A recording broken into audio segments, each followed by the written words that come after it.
where Leanne Suter has moved to safer ground. She joins us right now with some remarkable video that she got just a little while ago. Leanne.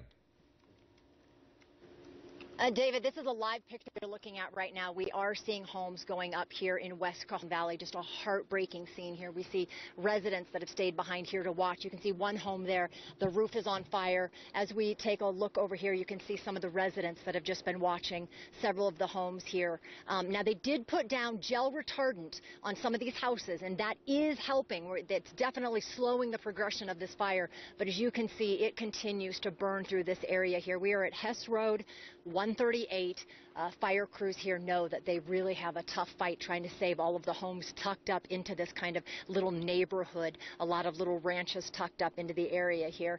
And again, we've heard propane tanks going off as this fire continues to burn through the area. I'm going to have joining me live now Eric Sherwin with the San Bernardino County Fire Department. Talk to me about how tough this is for you guys to watch. It's one of the hardest things that we can do as firefighters is seeing this happen and seeing the size of this fire as it sits right now and the numerous canyons that are involved, trying to get the assets in place. We have well over 750 firefighters on scene with more oncoming. That's comprised of 110 engines. We have 15 hand crews, 8 helicopters, 8 air tankers. We have 2 VLATs on scene that have been making drops. You can see just by the size of the evacuations that Incident Command has put in place really shows how big this fire is and the potential that it does contain. You guys are having some trouble, I know, with a lot of folks that are sticking behind, especially along Highway 15, looky-loos essentially, but you're saying they're putting their lives in danger. Talk to me about what you guys are facing there. Our priority is the protection of life over property, property over infrastructure. And those assets, we will always go to protect life first. We do have some areas that are under mandatory evacuation where we do have people within the community and others that are just stopping and getting out to watch this fire. What we would ask is that please don't do that. This fire is moving so quickly that you could very easily find yourself in an imminently life-threatening situation. Allow our firefighters to get out there, do the work, and we need to protect the life. We want to protect the structures. I know you guys don't have any numbers at this point, but you do know this fire has destroyed some structures. Yes, we have lost structures. Sad to report the exact number and locations of which I don't have.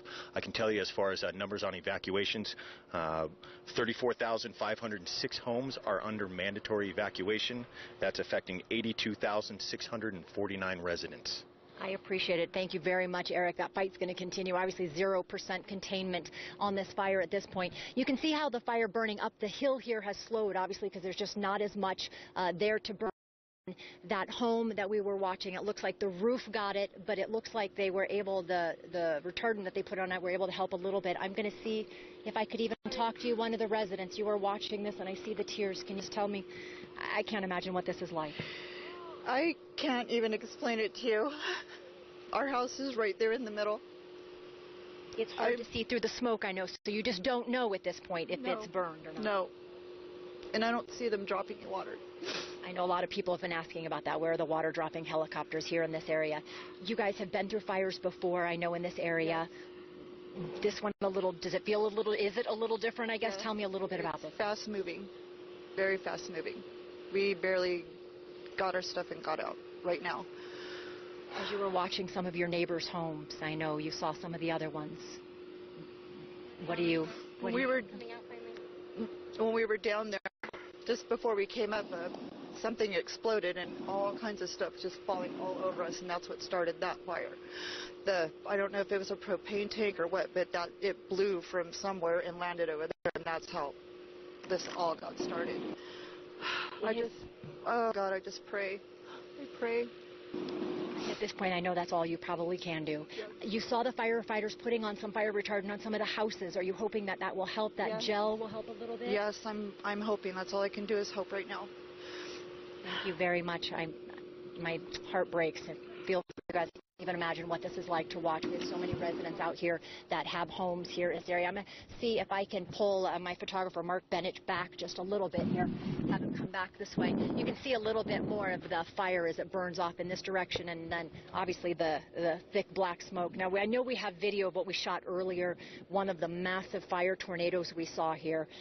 It's just amazing what this blaze is doing in terms of creating its own weather. We've seen that obviously on so many of these wildfires that we cover, where they create their own weather conditions.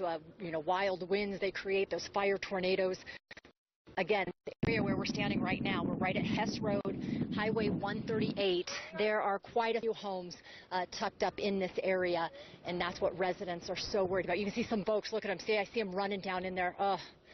They're running in. I don't know what they're doing, but I saw some folks running down that dirt road. Can you see that, Mark? Going in right towards the flame there. I know they're running into, they were talking about running in to try to get somebody. They said that there might have been a person that was trying to stay behind. So do you guys know what they were running into? The residents? I have no idea. I saw some of them running down the road. I didn't know if anybody, I've seen if some of the other residents knew what they're doing. I saw, see, there goes some. They're running in. No. Yeah, you got some. You got some residents standing right in there. They just ran in. Stringers running in. No, stringers are behind them. So I'm sorry, live. We're just making sure the fire department here knows about this. They've got some folks that ran into the fire here at this point, and now we're getting a bunch of wind. You can see again creating these wicked winds. Oh, we got residents pretty upset here. Not sure what's going on. This is just a heartbreaking scene in here. Just so hard for them to watch, and so hard as these folks that ran into that fire, not sure why they ran in or what they were running into. The fire was just erupting back in that neighborhood. Again, you can feel the wind, feel it kind of a dirt tornado, a dirt devil that it's kind of creating from the wind here. It's really tough for us to see. Yeah. Yep, I'm watching the backside as this wind comes around because we don't want to be caught in that either. Crews are keeping a close eye on us. So I just want to tell you guys we do have crews that are watching us very closely and certainly will be giving us the heads up when it's time for us to run. But again, it's staying off to the side here, but it's creating wicked winds in here as it continues to burn around. Still tough to see from this point. I've lost any communication at this point, I think, so I'm not sure if we are on or not. I'm just going to keep talking at this point because I don't know where we stand, but I'm just going to tell you what, I'm going to send it back to you guys in the station right now while we see what the situation is and see what is going on. So I'm going to send it back to you guys in the station studio right now. Yeah, Leanne, we've been seeing you and we've been watching that horrendous situation and those distraught neighbors. But we've seen that wind pick up and the dust pick up and the smoke moving very close to Leanne. If you're standing in the wind's coming at you. That means the fire could be right behind you. So Leanne could be in a tough situation right now. She's going to continue to watch the situation. I'm telling you, it's distressing watching people run towards the flames. Yeah.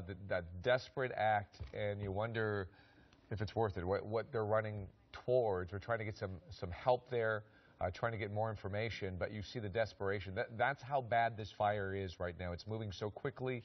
There's not enough help. Right. And very clearly, you heard the residents saying, where's the water drops? And we heard some folks saying that they were going to stay put. They didn't think it was a fast-moving fire. We do have some information. Our desk tried to contact the PIO for the U.S. Forest Service asking about where are the super scoopers, and they said that their response was that they are using the appropriate aircraft for this incident. Well, there's not enough of them. That's very clearly there's not enough aircraft to fight all the fronts of this fire.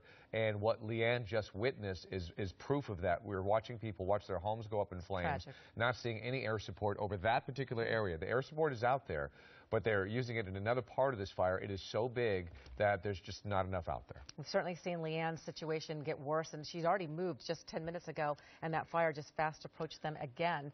So we're going to be keeping an eye on